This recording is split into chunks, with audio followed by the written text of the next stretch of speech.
Bismillahirrahmanirrahim. Assalamu alaikum. My name is Ali Raza and welcome to Pen Gravity. Dawn newspaper के editorials का analysis किया जाएगा इस lecture के अंदर with practice question and today is 28th of December 2023. जो ये रहा आपका जो एडिटोरियल्स और ओपिनियन वाला पेज है डॉन न्यूज़पेपर का, और इसके अंदर हम 1, 2 एंड 3 इन तीन जो एडिटोरियल्स हैं इनका एनालिसिस करेंगे विद प्रैक्टिस क्वेश्चन, और नेक्स्ट जो लेक्चर इंशाल्लाह अपलोड किया जाएगा उसके अंदर ये वाला जो आपका ओपिनियन का सेक्शन है इसको हम लोग करेंगे। और अल्टीमेटली इसके अंदर जो डेली मैं बताता हूँ, डेली इसलिए बताता हूँ कि कुछ स्टूडेंट्स हमारे साथ नए जो हैं वो अटैच हो रहे होते हैं, तो इसके अंदर जो हमारा पर्पस है इस सीरीज का वो है कि आपके आइडियाज की जो है ना मेच्योरिटी, क्योंकि जो बुक्स आप लोग उर्दू बाजार से परचेज करते हैं तो ultimately they are copy paste होती हैं सारी की सारी, मेजोरिटी ऑफ दैम। हाँ, अगर आप जो रिकमेंडेड बुक्स पढ़ें तो आपके जो आइडियाज हैं वो और ज्यादा मेच्योर होंगे, वो पढ़नी भी चाहिए आपको। लेकिन इसके साथ साथ जो है इसके अंदर ये होता है कि हम लोग आपकी जो क्रिटिकल अप्रोच है जो कि एक कम्पिटिटिव एग्जाम के स्टूडेंट की होनी चाहिए उसको डेवलप करने की कोशिश कर रहे हैं, ताकि आपका जो एसए का पेपर है स्पेशली जो कि डिफाइनिंग सक्सेस डिफाइन करता है सीएसएस के अंदर, वो आप लोग इजीली जो है उसको पास कर सकें। और ultimately it will helpful for you in current affair, Pakistan affair और बहुत सारे जो जर्नल आपके हर सब्जेक्ट का जो जर्नल पोर्शन होता है उसके अंदर भी ये आपको हेल्प करेगा।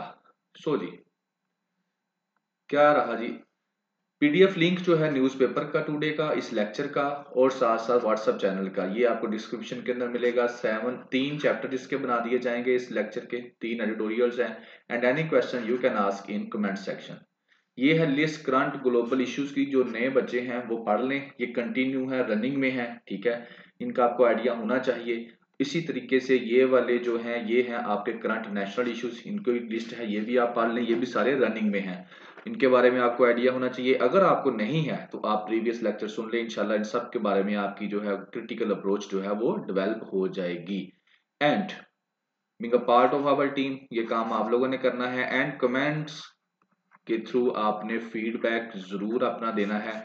And today question is Asian development bank, इसका हेडक्वार्टर जो है वो कहाँ पर है, ये आपका टुडे क्वेश्चन है, इसका आपने मुझे रिप्लाई देना है। एंड बिकॉज आज हम एशियन डेवलपमेंट बैंक की एक रिपोर्ट है उसको भी एनालाइज करेंगे, तो that's why this is question. और इसके अलावा आप ना एशियन डेवलपमेंट बैंक जो है एक अच्छे तरीके से being a student of competitive exams आप इसको पढ़ लें, स्पेशली फंक्शंस को, किस तरह से ये फंक्शन करता है। और वर्ल्ड बैंक भी है, आईएमएफ भी है, तो फिर इसको क्यों बनाया गया, तो ये चीजें आपको पता होनी चाहिए। इसको बनाने किसने बनाया, क्यों बनाया, कहीं ये कंपटीटर तो नहीं है इनका, ठीक है। तो जस्ट लाइक दिस आपने इसको पढ़ना। ये तो एक जो होता है ना कि कहाँ पर है, किस डेट को बना, ये तो ऑब्जेक्टिव पर्सपेक्टिव में आ जाता है ना, जो कि वन पेपर एमसीक्यूज की तैयारी करते हैं। लेकिन जो दूसरे आप हैं सीएसएस पीएमएस वाले, तो आप उनके फंक्शंस का और किस तरह से ये ऑपरेट करता है और किस तरह से ये डिफरेंट है फ्रॉम वर्ल्ड बैंक आईएमएफ से, क्यों बनाया गया, तो ये सारी चीजें आपको पढ़नी चाहिए और आपको पता होना चाहिए। बट माय क्वेश्चन इज आपने इसको पढ़ लेना जितना आप पढ़ सकते हैं एंड एशियन डेवलपमेंट बैंक के बारे में। और टुडे जो क्वेश्चन है वो ये होगा कि आपका इसका हेडक्वार्टर कहाँ पर है। सो शुरू करते हैं। फर्स्ट, लेवल पिच डिस्कस क्या होगा इसके अंदर। लेवल पिच के अंदर हम डिस्कस करेंगे इस एडिटोरियल के अंदर डेमोक्रेसी को, आपका जो मेन टॉपिक रहेगा जिसके अंदर आप ये डाटा जो है पुटअप कर सकेंगे, जिसमें आपकी क्लैरिटी आएगी, वो होगी डेमोक्रेसी, ठीक है। अल्टीमेटली आप इसको कनेक्ट कर सकते हैं दूसरे टॉपिक्स के साथ भी, लेकिन ये आपका मेन रहेगा। तो कहता क्या है, स्टोरी इस तरह से शुरू करता है कि पहले तो ये डाउट था कि इलेक्शंस पता नहीं होंगे या नहीं होंगे, ठीक है। उसके बाद सुप्रीम कोर्ट ने थोड़ा सा जोर डाला तो फरवरी की डेट अनाउंस होगी, फिर भी यही रहा, लेकिन अब जो है थोड़ी क्लैरिटी हो गई है कि इलेक्शन हो जाएंगे, शेड्यूल जारी हो गया है। लेकिन अब कहते हैं अगला क्वेश्चन ये आया है कि क्या अब ये जो है ना, अगर नेक्स्ट क्वेश्चन जो पूछा जा रहा है regarding fairness and transparency of the electoral process, कि अब जो इलेक्शंस होंगे, पहले तो ये प्रॉब्लम थी कि पता नहीं होने भी है या नहीं, कब होंगे, लेकिन अब जो नेक्स्ट क्वेश्चन आ गया है वो ये है कि ये फेयर कितने होंगे, फेयरनेस और ट्रांसपेरेंसी जो इन इलेक्शंस की है उसके ऊपर क्वेश्चन किया जा रहा है। क्यों किया जा रहा है, क्योंकि 9 मई के बाद जो पीटीआई के खिलाफ क्रैकडाउन शुरू हुआ था उस क्रैकडाउन के बाद जो है पीटीआई को एक लेवल प्लेइंग फील्ड नहीं दिया जा रहा, यानी कि इक्वल जो असेस दूसरी पॉलिटिकल पार्टीज को जो फैसिलिटीज मिल रही हैं जो पीटीआई को नहीं मिल रही। सो दैट्स वाई वो कहता है कि अब ये इनकी फेयरनेस और ट्रांसपेरेंसी जो है ना इलेक्टोरल प्रोसेस उसके ऊपर क्वेश्चन उठाए जा रहे हैं, और इसको वो प्रूव करता है लेटेस्ट एविडेंस के साथ। और लेटेस्ट एविडेंस में वो ये कहता है कि पीटीआई का जो क्रैकडाउन है उसका पीछे तो जो हुआ हुआ, अब लेटेस्ट एविडेंस दो है। एक तो इलेक्शन कमीशन ऑफ पाकिस्तान ने रिजेक्ट कर दिया उनका इंट्रा पार्टी इलेक्शन, और उसके बाद उनका जो बैट का इलेक्शन सिंबल था वो भी उनसे वापस ले लिया। तो इन चीजों को देखकर फिर लगता है कि क्या है कि पीटीआई का क्रैकडाउन कंटिन्यू है, दूसरी पॉलिटिकल पार्टीज की तरह उसको इक्वल जो फैसिलिटीज नहीं दी जा रही। तो दैट्स वाई ये क्वेश्चन जो है ये अराइज हो रहा है। आगे फिर वो कहते हैं कि एक पॉजिटिव चीज भी इस सारे प्रोसेस के दौरान हमारे सामने आई है, और वो आई है पेशावर हाई कोर्ट का डिसीजन, जिसने कहा है कि पीटीआई का जो बल्ला है सिंबल है उसको वापस कर दिया जाए उसको, ठीक है, बैक टू पीटीआई। और इसके बाद अब अल्टीमेटली इलेक्शन कमीशन के पास यही ऑप्शन है कि वो आगे जाए पिटिशन करे अपेक्स कोर्ट के अंदर, सुप्रीम कोर्ट के अंदर। तो ये तो बात की बातें हैं ना, ठीक है ना। लेकिन वो ये इसके साथ साथ वो ये कहता है कि अगर वो जाता है आगे अपेक्स कोर्ट के अंदर तो फिर जुडिशियल अथॉरिटीज को चाहिए कि वो इसको स्पीडीली जो है ना इस केस को सुने, इसकी हियरिंग करें और इसका फैसला करें, क्योंकि इलेक्शन बहुत नजदीक है, ठीक है। अब अगर स्पीडीली काम ये करेंगे तो फिर ही जो पीटीआई है वो उसको लेवल प्लेइंग फील्ड मिल सकेगा। तो अगर लेवल प्लेइंग फील्ड ज़ाहिर है मिलेगा तो फिर ही जो फ्रीली कंटेस्ट होगा द जनरल इलेक्शंस फिर ही हो सकेंगे फ्रीली। ठीक हो गया जी। तो ये बातें वो कुछ बताता है, एक्सप्लेन करता है, और इसी एक्सप्लेनेशन को जो पेशावर हाई कोर्ट का डिसीजन आने के बाद ये एक पिक्चर के थ्रू वो रिप्रेजेंट करते हैं, और वो पिक्चर आपके सामने है। Sorry for the inconvenience, field leveling on going for PTI, यानी कि जो पेशावर हाई कोर्ट का डिसीजन आया है उसके बाद अब पीटीआई को थोड़ी सी सपोर्ट मिल चुकी है, ठीक है। तो वो लेवल प्लेइंग कह रहे हैं अब पीटीआई को मिल रहा है थोड़ा थोड़ा, ठीक है। आगे वो कहता है कि ठीक है ये पेशावर हाई कोर्ट का डिसीजन आ गया, ये एक पॉजिटिव जो है थोड़ा सा इसको हम सेंस में देख सकते हैं, लेकिन इसके साथ साथ वो कहता है अभी भी जो रफ एटीट्यूड है ना वो अभी भी कंटिन्यू है पीटीआई के अगेंस्ट। और उसकी वो एग्जांपल कैसे देता है, कहता है इसकी एग्जांपल ऐसे है कि वाइस चेयरमैन जो शाह महमूद कुरैशी है पीटीआई का, उसको सैफर केस के अंदर जो है अभी जो है उसको बेल मिली थी अडयाला जेल से, अडयाला जेल से बाहर आया इस केस के उस सैफर केस में उसको बेल मिली, और वो अडयाला जेल से अभी बाहर ही निकला है तो उसको फिर दोबारा पुलिस ने क्या कर लिया, अरेस्ट कर लिया। क्यों कर लिया, किसी केस के खिलाफ जो कि अभी डिस्क्लोज भी नहीं किया, उस केस को अनडिस्क्लोज केस के खिलाफ उसको क्या कर लिया, दोबारा से अरेस्ट कर लिया। तो इट्स मीन जो पीटीआई की जो प्रॉब्लम्स है वो अभी कम नहीं हुई। ठीक हो गया जी। और इसके बाद वो फाइनली कहता है कि पास्ट जो हिस्ट्री पाकिस्तान की रही है उसमें नेशनल अवामी पार्टी होगी, पाकिस्तान पीपल पार्टी होगी, पाकिस्तान मुस्लिम लीग नवाज होगी, तो इन सब को जो है इस तरह की प्रॉब्लम्स का सामना करना पड़ा था। And no it's time for PTI, क्या पीटीआई को ये सामना करना पड़ रहा है। तो ये इस तरह के मामला पाकिस्तान में हिस्ट्री में भी चलते रहे हैं। और जैसे हमने पाकिस्तान पीपल पार्टी को देखा कि इनका जो तलवार का निशान था स्वॉर्ड का वो इनसे वापस ले लिया, आई थिंक सो 1988 के इलेक्शंस की बात है, ये मुझे कंफर्म नहीं है, तब इनसे वापस ले लिया गया और इनको बाद में एरो का निशान दिया गया जो इलेक्शन सिंबल होता है। तो लाइक दिस जो है ये हिस्ट्री में भी काफी कुछ दूसरी पॉलिटिकल पार्टीज के साथ होता रहा है। तो ये इसकी आज की जो है एडिटोरियल की डिबेट थी। अब इस डिबेट के बारे में अगर हम देखें तो इस डिबेट से क्या पता चलता है हमको, अगर हम पेपर पर्सपेक्टिव में देखें तो एक जो डेमोक्रेटिक प्रोसेस है वो पाकिस्तान में जो है उसको यानी कि क्या है कि स्ट्रेंथन नहीं हो रहा, सिक्योर नहीं हो पा रहा डेमोक्रेटिक प्रोसेस ना। तो उससे क्या हो रहा है जी, उससे फिर अल्टीमेटली जो जब इलेक्शंस फ्री एंड फेयर नहीं होंगे, लोगों के जो एक डेमोक्रेसी जो है, लोगों के राइट्स जो हैं, वोट डोट डालते हैं, वो लोग पीटीआई को वोट डालना चाहते हैं फॉर एग्जांपल कुछ लोग, लेकिन पीटीआई को अगर इस तरह से आप लोग कर रहे हैं तो देन व्हाट क्या होगा कि जो स्टेट के अंदर नफरत पैदा होगी। एंड अल्टीमेटली यही काम जो है अगर हम इसको लिंक आउट करें तो जिस तरह से बांग्लादेश और नेशनल डिसइंटीग्रेशन होती है इस तरह से, और हमारे सामने ये पास में हो चुका है कि सिर्फ और सिर्फ क्या थी, पॉलिटिकल पार्टीज की आपस में रंजिश की वजह से पाकिस्तान जो है वो दो हिस्सों में डिवाइड हो गया और एक बांग्लादेश बन गया। यही प्रॉब्लम थी ना, इसी चीज को लेकर ये सारे के सारे मामला जो हैं वो आगे बढ़े। तो इसी तरह से क्या होता है जब कोई भी स्टेट है, डेमोक्रेटिक स्टेट है, उसके अंदर जो है सब पॉलिटिकल पार्टीज को एक लेवल प्लेइंग फील्ड नहीं दिया जाता या किसी एक पॉलिटिकल पार्टी का क्रैकडाउन किया जाता है, और स्पेशली वो वाली जो कि लोगों के दरमियान पॉपुलर हो, तो फिर जो है इस तरह की छोटी छोटी चीजें बाद में बड़े बड़े प्रॉब्लम्स पैदा कर देती हैं, और हिस्ट्री में हम इसका मजा भी चख चुके हैं।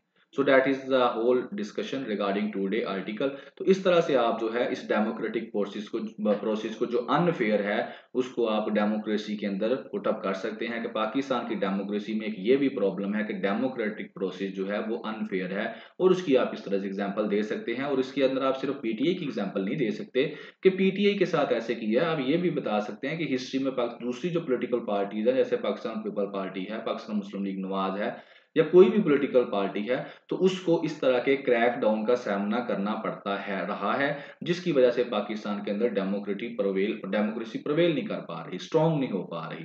तो ये एटीट्यूड है, इसको चेंज करने की जरूरत है। So that's all in this editorial. Now we move toward next one,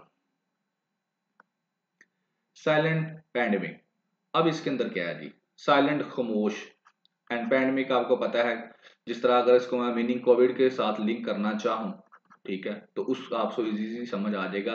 वैसे जो इसका मतलब होता है पैंडेमिक का, वो ये होता है वाइड स्प्रेड, किसी चीज का बहुत बड़े पैमाने पर फैल जाना, ठीक है। और अगर इसको हम डिसीज के लें डायरेक्शन में, तो आप कह सकते हैं कि जिस तरह से कोविड था, क्या हुआ था कि किसी पर जो है ना इन्फेक्शियस डिसीज का किसी पर्टिकुलर टाइम में किसी कंट्री के अंदर या पूरी दुनिया के अंदर बड़े हिस्से के अंदर जो है वो फैल जाना, उसे हम कहते हैं पैंडेमिक। ठीक हो गया जी, तो ये इसके मीनिंग है। अब इसमें बात क्या है, इसमें यहाँ पर आ जाती है एशियन डेवलपमेंट बैंक की रिपोर्ट, और वो रिपोर्ट ये कहती है कि जब कोविड आया था तो कोविड के दिनों के अंदर क्या हुआ था, जो डोमेस्टिक वायलेंस है, घरों के अंदर जो लड़ाई झगड़ा है, तशद्दुद है, वो बढ़ गया था कोविड की वजह से। और इसके इस प्रोसेस के अंदर जो वुमेन्स के राइट्स हैं उनकी वायलेशन हुई थी। कई औरतों को क्या है, फिजिकल जो है टॉर्चर का सामना करना पड़ा, साइकोलॉजिकल टॉर्चर का सामना करना पड़ा इस कोविड की वजह से। तो यहाँ पर उसकी डिबेट जो है वो इस तरह से है कि वो कोविड को जो है कोविड के जो अलावा वक्त था उसके अंदर जो इकोनॉमिक क्राइसिस आए थे, उन इकोनॉमिक क्राइसिस के जो वुमेन्स राइट्स के ऊपर जो है, स्पेशली चिल्ड्रन की भी बात करता है, लेकिन स्पेशली जो वुमेन राइट्स जो है उनकी वायलेशन जो हुई है उसको ये हाईलाइट करता है।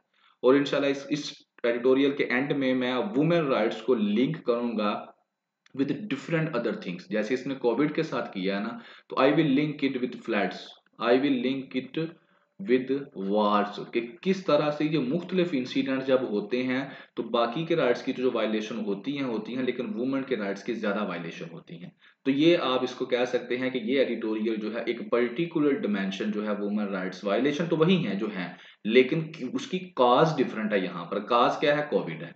कोविड तो आया सारी दुनिया के लिए आया, लेकिन उसके जो नेगेटिव इम्पैक्ट्स वुमेन्स के ऊपर पड़े उसकी डिस्कशन वो करता है, स्पेशली जो है डोमेस्टिक वायलेंस की शेप के अंदर।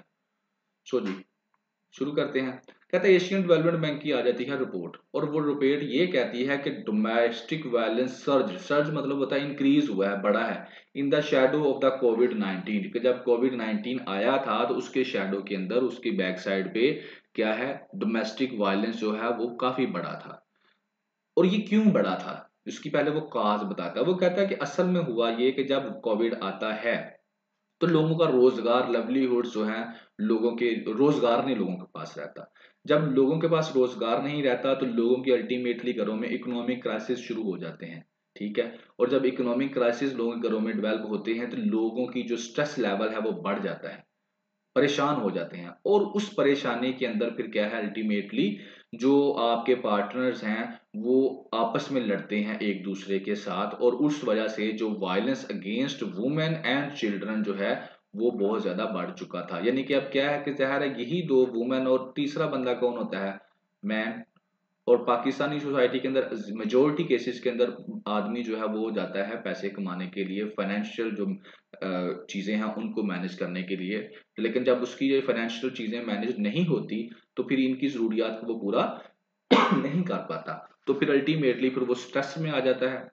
और फिर जो है इस कोविड की स्ट्रेस की वजह से ये वाली जो काजेज हुई तो इनके ऊपर वुमेन्स के ऊपर और चिल्ड्रंस के ऊपर क्या हुआ, वायलेशन बढ़ गई, डोमेस्टिक वायलेंस जो है वो बढ़ा।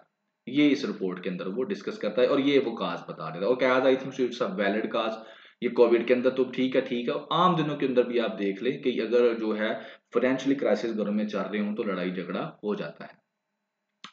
अब वो कहता है कि एक जो सर्वे है एशियन डेवलपमेंट बैंक का, उसने ये फाउंड किया है कि पंजाब और सिंध पर्टिकुलर की बात करता है, इन दो प्रोविंसेस के अंदर 40% इंक्रीज हुआ है, जिसके अंदर जो है स्पाउसेस जो है जैसे बीवी वगैरह है और उसको थ्रेट करना, ठीक है, और इसके साथ साथ फिजिकल वायलेंस जो है उसको ऑब्जर्व किया, 40% इंक्रीज हुआ है। और इसके साथ साथ 46% जो है वो इंक्रीज किस में हुआ है, फिजिकल असल्ट के अंदर, ठीक है ना। तो ये वो कहता है दो चीजें हुई हैं, यानी कि जो आपका इंटीमेट पार्टनर है, आपकी बीवी है, आदमी और अपना शोहर के दरमियान जो लड़ाई झगड़ा होता है, तो ये रिपोर्ट ये कहती है कि कोविड के दिनों में इकोनॉमिक क्राइसिस को लेकर ये झगड़े बड़े 40% तक बढ़ गए। और उसके बाद फिजिकली जो लड़ाई होती है जिसके अंदर आदमी जो है वो औरत को मारता है, ये यानी कि फिजिकली उसको जो है इंजरी होती है, तो वो 46% उसके अंदर इंक्रीज हुआ है।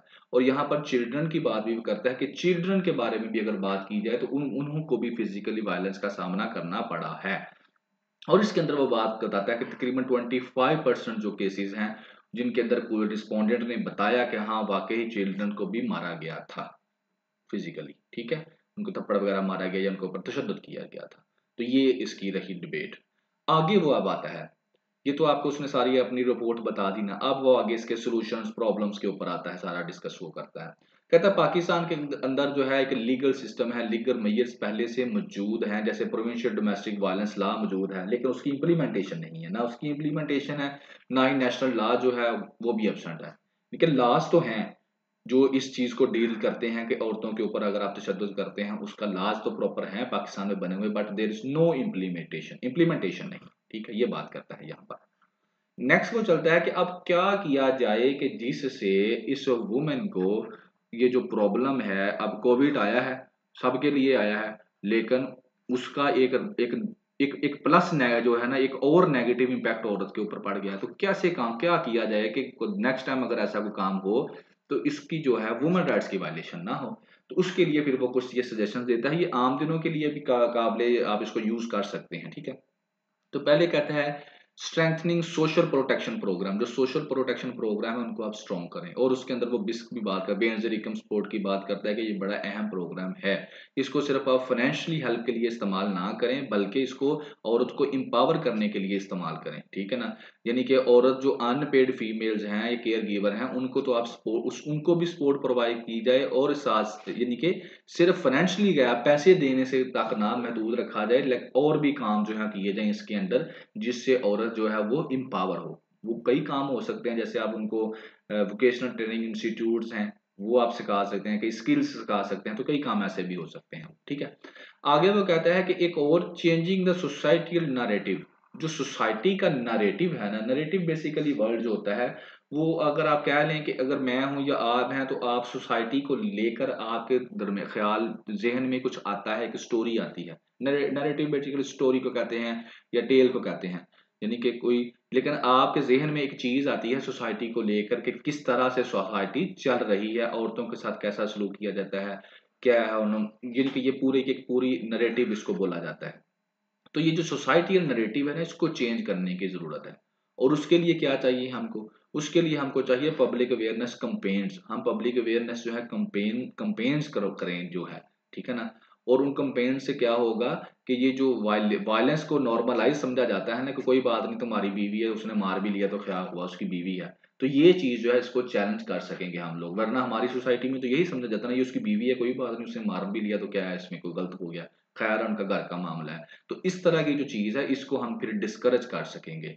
और इसके लिए आपको पब्लिक अवेयरनेस कंपेन चलानी पड़ेगी, बताना पड़ेगा कि ये गलत बात है, ऐसा नहीं होना चाहिए, मर्द को कोई हक नहीं है कि वो अपनी बीवी को जो फिजिकली या वैसे जो है टॉर्चर करें, ठीक है।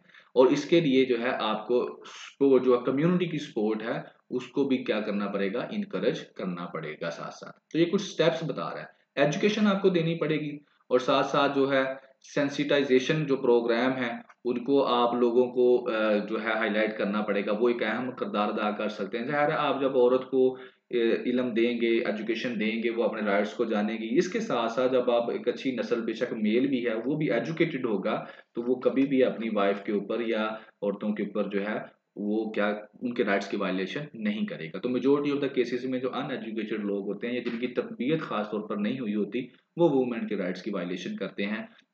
अपनी जो वाइफ है उसके ऊपर वो टॉर्चर करते हैं। ठीक है, तो एजुकेशन जो है वो एक काफी अच्छा अहम किरदार अदा कर सकती है। दूसरा, इकोनॉमिक एम्पावरमेंट। अब लड़ाई सारी किसकी वजह से थी? इकोनॉमी की वजह से थी। ठीक है ना, तो उन्होंने कहा जब आदमी ही कमाता है, तो जब नहीं कमा पाता तो लड़ाई होती है, तो आप वुमेन को भी क्या करते हैं, उसको भी एम्पावर कर दें कि वो भी इकोनॉमिकली एम्पावर हो जाए, वो भी पैसे कमाने शुरू कर दे थ्रू इंटरप्रेन्योरशिप। ये आपको पता ही है, जो आजकल डिजिटल वर्ल्ड के अंदर लफ्ज जैसे यूज हो रहा है, तो उसके जरिए वो पैसे कमा सकती है। और उसके अलावा जो है इक्वल एसेस उसको दी जाए रिसोर्सेज की, जैसे कि जमीन के ऊपर उसको एसेस दी जाए, उसके अलावा टेक्नोलॉजी के ऊपर उसको असेस दी जाए। तो इन चीज़ों के थ्रू आप औरत को इस काबिल बना सकते हैं कि वो खुद भी जो है वो पैसे कमा सकती है। प्राइवेट सेक्टर एक अहम किरदार अदा कर सकता है इसके अंदर। ठीक है, और प्राइवेट सेक्टर क्या कर सकता है, वो प्रमोट कर सकता है जेंडर इक्वालिटी को और वुमेन एम्पावरमेंट को। ठीक है ना, ये काम कर सकता है। और कॉर्पोरेट पॉलिसीज जो बना, कॉर्पोरेट बेसिकली बिजनेसमैन जो पॉलिसीज बनाते हैं, ठीक है, प्राइवेट सेक्टर वाले ही, तो वो ऐसी पॉलिसीज बनाएं कि सिर्फ वो क्या, सिर्फ जेंडर इक्वालिटी को सपोर्ट ना करें, मगर आल्सो एक प्रोवाइड करें safe and equitable work environment for women. ऐसी पॉलिसीज बनाएं जिसमें औरतों को सेफ और इक्विटेबल जो वर्क इन्वायरमेंट है वो भी प्रोवाइड किया जाए। तो इस तरह से क्या होगा, जो वुमेन है वो इकोनॉमिकली एम्पावर हो सकेगी। और इसके लिए वो कहता है सारे काम करने के लिए एक कलेक्टिव एफर्ट की जरूरत है, गवर्नमेंट लेवल पर, सिविल सोसाइटी के लेवल पर और प्राइवेट सेक्टर के लेवल पर, फिर ही ये काम हो सकेंगे। एंड फाइनली वो कहता है कि हमें एक ऐसी इन्वायरमेंट की जरूरत है जहां पर हमारी औरतें और बच्चे जो हैं वो सेफ हों और उनकी रिस्पेक्ट और रिस्पेक्टेड उनको जो है कंसीडर किया जाए। और ये काम करने के लिए हमें कुछ काम करने पड़ेंगे, प्रोएक्टिव मेजर्स करने लेने पड़ेंगे, इफेक्टिव लॉ इन्फोर्समेंट हमें जो है वो करना पड़ेगा, एटीट्यूड जो है उसको चेंज करना पड़ेगा, इकोनॉमिक एम्पावरमेंट करनी पड़ेगी औरत की। और कहते हैं कि हमें ये सारे काम करने के लिए हमें ये एक्ट करना चाहिए, इंश्योर करना चाहिए कि हमारे घरों में और जो भी हमारी सेंचुरीज है वहां पर जो है सेफ्टी एंड रिस्पेक्ट जो है वो औरत की जाए। वहां पर औरतें इज्जत के साथ, खुशी के साथ रहें, ना कि डर के साथ और वायलेंस के अंदर रहें। तो ये कुछ काम जो है आपको करने पड़ेंगे। So like this he explain और राइट वुमेन जो है इन डिफरेंट डिमेंशंस। अब आ जाता हूं मैं पेपर के पर्सपेक्टिव में। ठीक है, यहाँ पर अब आप क्या है कि वुमेन राइट्स और उसकी एम्पावरमेंट की हमने बात की सारी कि वुमेन राइट्स की वायलेशन हो रही थी। अब उस वायलेशन को कैसे हम जो है रोक सकते हैं और वुमेन को कैसे एम्पावरमेंट कर सकते हैं, तो ये तो बात होगी। अब यहाँ पर जो है हम जो है बताना मैं ये चाहता हूँ कि वुमेन जो है ना उसकी राइट्स की होती है वायलेशन। ठीक है, यानी कि मैं सादा अल्फाज का मैं कहूँ कि कोई भी दुनिया में इंसिडेंट होता है ना, तो उस इंसिडेंट का क्या है, सबसे ज्यादा जो नुकसान होता है वो औरत का और बच्चों का होता है। ठीक है, जैसे डिजास्टर कोई आ गया, उसके अंदर भी सबसे ज्यादा नुकसान औरत का ही होगा। कैसे होगा? कोविड आया, मैंने अभी सारी डिस्कशन की कि किस तरह से कोविड ने औरतों के राइट्स की वायलेशन की, उनके अपने ही जो शोहर हैं उनको मार रहे हैं। फ्लड्स आते हैं, फ्लड्स के अंदर भी इसी तरह होता है। क्या होता है, इकोनॉमिक एक्टिविटीज जो है वो नहीं रहती, फूड सिक्योरिटी हो जाती है। ठीक है, क्लाइमेट चेंज की वजह से जैसे इसके अलावा अगर सैनिटेशन की बात की जाए तो औरतों को प्रॉब्लम होती है, सबसे ज्यादा कैंप्स लगाकर वो उनको प्रॉब्लम होती है। गजा की वार अगर कह लें, अफगानिस्तान की वार कह लें, तो वहां पर भी जब इस तरह की कोई वार भी होती है, कंफ्लिक्ट भी होता है, तो फिर भी औरतों के राइट्स की ज्यादा वायलेशन होती है, रेप कर दिया जाता है औरतों का। ठीक है ना, एज ए टूल, और जो है as a tool of revenge जो है उसको इस्तेमाल किया जाता है औरतों को। ठीक है, तो इस तरह से अगर आप क्लाइमेट चेंज को भी ले लें तो वुमेन्स को इसके ऊपर जो है जैसे फूड इनसिक्योरिटी होगी, फिर इसके अलावा मुख्तलिफ किस्म की जो डिसीजेज हैं जो कि इन क्लाइमेट चेंज की वजह से फ्लड के एरियाज में पैदा हो जाती हैं। ठीक है, अर्थक्वेक आ जाता है, डिसीजेज पैदा होगी, उसका शिकार सबसे ज्यादा वुमेन्स होंगी, बच्चे होंगे। ठीक है, और इसी तरीके से जो जो है मोर्टेलिटी रेट जो है वो बढ़ेगा। ठीक है, यानी कि मैं बेसिकली यहाँ पर ये आपको कन्वे करना चाहता हूँ कि आप इस जहन से रहें कि वो ऐसे में आपसे पूछ सकता है व्हाट क्लाइमेट चेंज, वो वहां पर सिर्फ कुछ नहीं लिखे था, वो लिख देता है क्लाइमेट चेंज एंड वुमेन। चलो बात खत्म हुई, इसके ऊपर ऐसे लिखो। अब इसके ऊपर आप क्या लिखेंगे, दो कोड वर्ड है आपके पास, क्लाइमेट चेंज है और वुमेन है। अब इसको आप कैसे कनेक्ट करेंगे? तो अगर आपकी जो रीडिंग है, क्रिटिकल एनालिसिस है, तो आप इसको सिर्फ इस डिमेंशन में ले जाए ना कि क्लाइमेट चेंज की वजह से जो है वुमेन्स जो है सबसे ज्यादा सफर कर रही हैं। सिर्फ इतनी सोच के साथ आप इसको शुरू कर दें तो आप बहुत अच्छे से लिख सकते हैं। आप लिख सकते हैं क्लाइमेट चेंज की वजह से फ्लड आ गया। अब फ्लड की वजह से क्या होता है कि वहां पर जो औरतें हैं, पहले तो आ जाएगी इकोनॉमी, कि लोगों की इकोनॉमी डिस्टर्ब होगी, तो आदमी क्योंकि पैसे कमा के लाता है तो वो वुमेन्स को फिर इसी तरीके से जिस तरह कोविड में मारपीट करेगा, फिजिकल जो है उसका जो टॉर्चर बढ़ जाएगा, ठीक है, स्ट्रेस की वजह से। फिर अगर उन एरियाज के अंदर बीमारियां पैदा हो जाती हैं तो उसका सबसे ज्यादा इम्पैक्ट जो प्रेग्नेंट औरतें हैं उनके ऊपर होगा, जो छोटे बच्चे हैं उनके ऊपर होगा। तो इस तरह से आप इसको लिंक करते, फूड इनसिक्योरिटी अगर आती है इसकी वजह से, अर्थक्वेक आता है इनकी वजह से, फिर आगे आप चले जाएं क्लाइमेट चेंज को लेकर। यानी कि आप इस तरह से क्या करेंगे, जब बनाएंगे तो आपके 8 से 10 जो पॉइंट्स हैं वो बन जाएंगे, आप उनको डिस्कस कर दें एंड देन 8-10 पॉइंट में आप लिख दें कि हम इसको, ये जो है वुमेन राइट्स को कैसे, हम वुमेन को, क्लाइमेट चेंज को, और वुमेन जब क्लाइमेट चेंज की वजह से जो वुमेन्स की प्रॉब्लम पैदा आ रही हैं उनको हम कैसे काउंटर कर सकते हैं। तो आपका एक अच्छा खासा ऐसे तैयार हो जाएगा। सो लाइक दिस आपको जो है ना चीजों को मैनेज करना आना चाहिए। ठीक हो गया जी। अब हम चलते हैं अपने नेक्स्ट जो है हमारा एडिटोरियल उसकी तरफ। Next editorial forex market reforms. Economy आपका मेन टॉपिक रहेगा और इसके अंदर जो सीधी सी बात है, इसके अंदर उसने ये डिस्कस किया है कि कुछ रिफॉर्म्स की जा रही हैं फॉरेक्स मार्केट के अंदर, और उन रिफॉर्म से ये फायदा होने वाला है कि आपकी जो मार्केट है डिजिटल होती जाएगी। ठीक है, डिजिटल हो जाएगी, हिसाब किताब आप अच्छे से कर लेंगे, और जितनी ज़्यादा डिजिटल और एडवांस हो जाएगी उतना ज़्यादा आपकी इकोनॉमी ग्रो करेगी। That is the crux of this challenge. क्या कहता है, कहता स्टेट बैंक ऑफ पाकिस्तान ने जो नई डायरेक्शंस दी हैं एक्सचेंज कंपनीज को, उसमें यह कहा है कि अपने हर रोज जो आप पैसे बाय यानी कि बाइंग एंड सेलिंग रेट जो है ना रोज का, दिन के एंड पर उसको क्या करें आप लोग शेयर करें, सबमिट करें, बताएं कि बाइंग कितने पे शुरू की थी और सेलिंग कितने पे शुरू की थी, और जब दिन खत्म हुआ तो कितने पे बाइंग और सेलिंग, खरीद और बेचने का जो रेट था वो क्या रहा। ठीक हो गया। और ये किसकी है, ये जो मेजर करेंसीज है ना, 6 मेजर करेंसीज जो पाकिस्तान के अंदर है, जैसे डॉलर है, रियाल है, और दूसरी जो करेंसीज है उनके ऊपर ये है कि इन 6 करेंसीज का आप लोगों ने डेली का जो है अपना डाटा पुटअप करना है, कि जब ये शुरू होता है तो कितने पे शुरू हुआ और जब खत्म हुआ दिन तो कितने पे खत्म हुआ। अब इससे करने से क्या होगा, इससे ये होगा कि गवर्नेंस जो है ना, इससे बूस्ट फॉरेक्स मार्केट जो की गवर्नेंस है वो बेहतर होगी। ठीक है, और ट्रांसपेरेंसी आ जाएगी ओपन मार्केट के अंदर।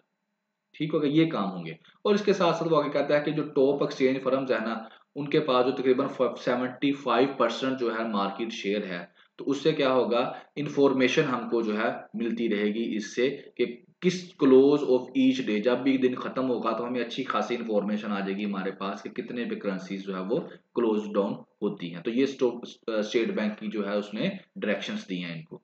अब ये जो है इससे क्या होगा, इससे robust reliable determination of exchange rate, exchange rate की डिटर्मिनेशन के ऊपर बड़ा ही एक अच्छा और पॉजिटिव इम्पैक्ट होगा। और ये हमने देखा पिछले दिनों के अंदर कि डॉलर छलांगे मार रहा था, कभी ऊपर कभी नीचे, वोलेटिलिटी बहुत ज्यादा थी। ठीक है, तो ये काम नहीं फिर होगा। और कहते हैं कि ये जो मैयर लिया गया था ना, ये ऊपर वाला, ये पार्ट है फॉरेक्स मार्केट रिफॉर्म्स का, जो कि सितंबर के अंदर शुरू की गई थी। और उसके अंदर और क्या क्या था, टाइटन करना regulatory control over open market, ये जो भी क्या है ओपन मार्केट का जो ऑपरेशन है उसके ऊपर जो कंट्रोल जो है उसको टाइट करना, रिड्यूस वोलाटिलिटी, वोलाटिलिटी क्या होता है, एकदम से ऊपर चले जाना, एक जगह पर टिकना ना, बस अनएक्सपेक्टेड सा होना। ठीक है, जिस तरह से ग्राफ चलता है तो ये होती है वोलाटिलिटी। और इसके अलावा जो इलीगल डॉलर ट्रेड है, जो अफगानिस्तान में डॉलर स्मगल किया जा रहा था, इस तरह के कामों को कंटेन करना, रोकना, और साथ में आउटफ्लो जो होता है डॉलर का उसके ऊपर भी नजर रखना। तो ये मेन मकसद है इस सारे काम करने का। कहता है कि रिफॉर्म्स बहुत अच्छी हैं, इससे क्या होगा, जो एक्सचेंज रेट है उसमें स्टेबिलिटी आएगी, और गवर्नमेंट जो है वो एक्शन भी ले सकेगी, और texting action to control under invoicing of important imports.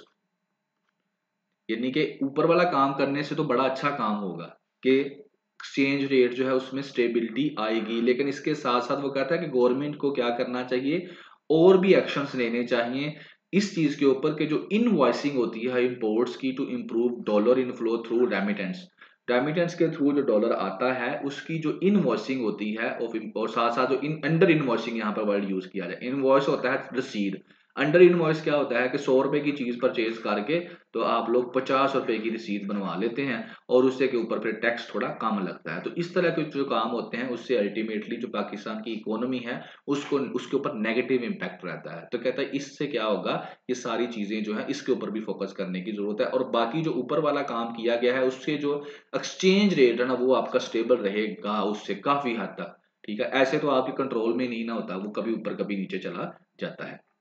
तो इस सारी डिस्कशन को अगर मैं कंक्लूड करूं पेपर पर्सपेक्टिव में, तो ये जो स्टेप लिया गया है इससे क्या होगा, आपकी जो इकोनॉमी है वो डॉक्यूमेंटेड होती जाएगी, ठीक है ना। और साथ साथ ई इकोनॉमी जो है, इलेक्ट्रॉनिक्स जो आप जिसको कहते हैं ई इकोनॉमी जो वर्ल्ड है उसके अंदर जो है आपकी ग्रिप बढ़ती जाएगी। गवर्नेंस जो है इकोनॉमी के पर्सपेक्टिव में गवर्नेंस स्ट्रक्चर इंप्रूव होगा और अल्टीमेटली इससे क्या होगा, इकोनॉमी के अंदर स्टेबलाइजेशन आएगी। सो जी, ये रहे आपके 2 डे एडिटोरियल्स एंड इंशाल्लाह जिंदगी रही तो नेक्स्ट लेक्चर के अंदर मैं ओपिनियंस आपके साथ जो है उनका एनालिसिस करूंगा विद प्रैक्टिस क्वेश्चन। कमेंट्स करके आपने फीडबैक जरूर देना है। और हाँ, कभी कभी थोड़ा सा लेट हो जाता है लेकिन इसमें ये है कि इंशाल्लाह दैट्स माय रिस्पॉन्सिबिलिटी, इंशाल्लाह I will share these lectures and बस आप लोगों ने टच में रहना है। सो जी, ये था आज के लिए। Have a good day. Allah Hafiz.